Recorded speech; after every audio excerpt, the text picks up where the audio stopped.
Baik, kami dari kelompok 1 dengan anggota 1 Abdullah Fitral Bayhaqi, NIM 21404020, 2 Nawalatus Resma Pinggitama, NIM 21404029, dan 3 Salsadila Herdiana dengan NIM 21404027 akan menjelaskan tentang najis mughaladhah. Untuk materi yang pertama akan dijelaskan oleh Mbak Nawalatus Resma Pinggitama. Saya di sini akan membahas materi tentang najis. Yang pertama, saya akan membahas pengertian dari najis. Najis menurut bahasa Arab bermakna al-khazarah yang artinya adalah kotoran. Sedangkan menurut istilah agama, seperti ulama Syafi'iyah mendefinisikan najis secara literal bermakna segala sesuatu yang kotor. Sedangkan najis menurut ulama ahli fikih adalah sesuatu yang kotor yang dapat mencegah keabsahan sholat. Menurut definisi Al-Malikiyah, najis adalah sifat hukum suatu benda yang mengharuskan seseorang tercegah dari kebolehan melakukan sholat apabila terkena atau berada di dalamnya. Yang selanjutnya saya akan membahas macam-macam dari najis. Macam-macam najis terbagi menjadi 3. Yang pertama yaitu najis mukhafafah. Najis mukhafafah adalah jenis najis yang tingkat kekotorannya paling ringan. Bentuknya seperti air kencing dari anak laki-laki atau anak perempuan yang masih menyusu kepada ibunya dan di mana usianya belum menginjak 2 tahun. Yang kedua adalah najis mutawasitoh. Najis mutawasitoh adalah jenis najis yang tingkat kekotorannya tergolong sedang. Beberapa bentuk najis mutawasitoh ialah tinja dari manusia dan hewan, dan jenis lainnya seperti nanah, darah, dan bangkai. Contohnya yaitu segala sesuatu yang keluar dari lubang depan dan lubang belakang manusia atau hewan. Muntahan darah, bangkai, kecuali bangkai manusia, belalang, dan ikan. Dan minuman keras yang cair. Yang ketiga, najis mughaladhah. Najis mughaladhah adalah najis yang cara membersihkannya dengan mencuci sebanyak 7 kali dan diantaranya 1 kali menggunakan air yang bercampur dengan tanah. Contohnya apabila kita terkena air liur anjing atau babi. Baik, saya akan melanjutkan materi dari Mbak Nawalatus, yakni materi inti tentang najis mughaladhah. Najis mughaladhah artinya adalah najis dengan tingkatan berat. Najis berat adalah suatu materi benda yang kenajisannya ditetapkan dalil yang pasti qot'i. Contoh yang termasuk dalam najis mughaladhah yaitu najis yang berasal dari anjing dan babi, termasuk kotoran dan air liurnya.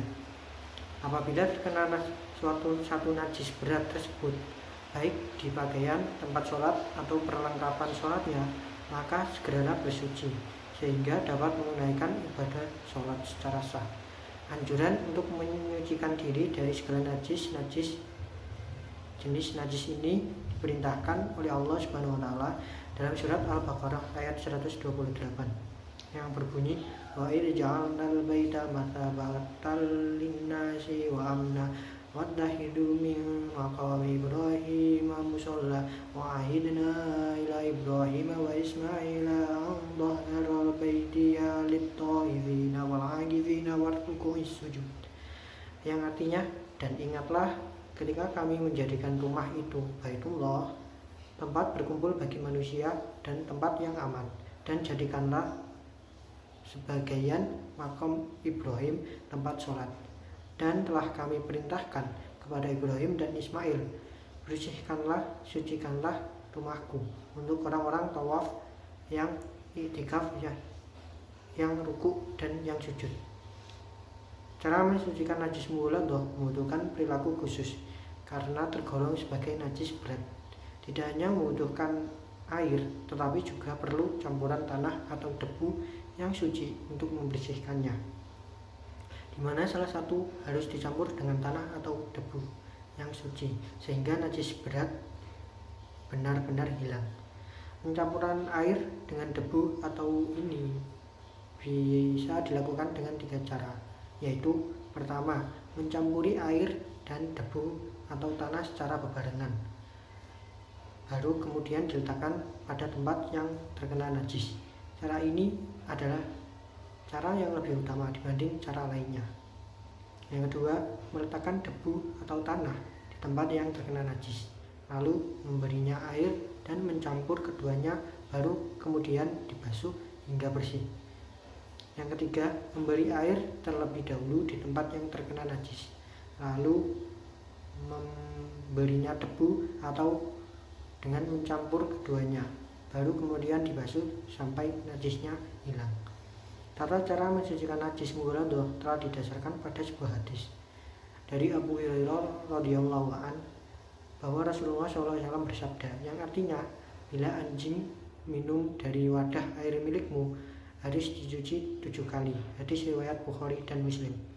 Anjuran untuk membasuh najis mughalladah menggunakan air sebanyak 7 kali dan salah satunya dicampur dengan debu atau tanah yang suci juga telah dijelaskan dalam hadis lainnya dari Abu Hurairah radhiyallahu anhu bahwa Rasulullah SAW bersabda, yang artinya, sucinya wadah air kalian yang diminum anjing adalah dengan mencucinya 7 kali, salah satunya dengan tanah. Hadis riwayat Muslim. Meski kedua hadis hanya menyebutkan najis yang berasal dari anjing, tetapi babi juga tetap termasuk dalam najis mughalladah. Perlakuan yang sama pada najis yang berasal dari babi ini didasarkan pada firman Allah Subhanahu wa taala yang berbunyi, Bismillahirrahmanirrahim. Innama harrama 'alaikumul maitata waddama wa lahmal khinziri wa ma ahilla bihi lighairillah wa famanitturra ghaira baghin wala 'adin fala itsma 'alaihi innallaha ghafurur rahim. Yang artinya, sesungguhnya Allah hanya mengharamkan bagimu bangkai, darah, daging babi, dan binatang yang disebut selain Allah. Tetapi barang siapa yang keadaan terpaksa, sedang dia tidak menginginkannya dan tidak melampaui batas, maka tidak ada dosa baginya. Sesungguhnya Allah Maha Pengampun lagi Maha Penyayang. Kisah surat Al-Baqarah ayat 173. Demikian yang bisa saya jelaskan, selebihnya akan dijelaskan tentang tutorialnya oleh Mbak Salsabila Hirdiana. Assalamualaikum warahmatullahi wabarakatuh. Saya di sini akan mempraktekkan tata cara mensucikan najis mughalladah. Terdapat 2 cara mensucikan najis mughalladah dalam hukum Islam. Pertama, meletakkan tanah di tempat terkena najis, kemudian dibasuh dengan bersih. Pertama-tama basuh tangan yang terkena najis 3 kali, dan meletakkan tanah di tempat terkena najis, kemudian dibasuh dengan bersih 3 kali.